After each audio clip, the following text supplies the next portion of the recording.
toki agar biz qayerdadir o'zimizdan bilimdon va o'ta hamma narsani hal qiluvchi roliga kirib kimnidir muhokama qilib yoki kimgadir baho berib qo'ysak agar aslida yashab ko'r. Mana shu hozir aytgan joyingda hozirni o'zida yashab ko'r deydida va shu holatga tashlab qo'yadi. Mana shunday bo'lmasligi uchun ham har kuni men o'z ustimda ishlayotganimda bilamanki, xohlasam xohlamasam bitta xato qilib qo'yaman.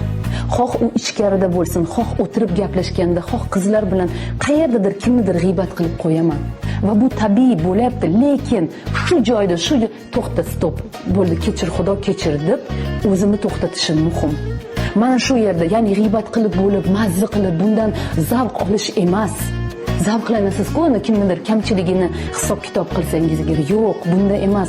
Hozir ana shuni gapni aytganingiz uchun vijdoningiz og'rishni boshlasa, ichingizda qalbingiz og'rishni boshlasa, shuni his qilsangiz va shu narsadan hozirni o'zi to'xtatsangiz, ana shu zo'r.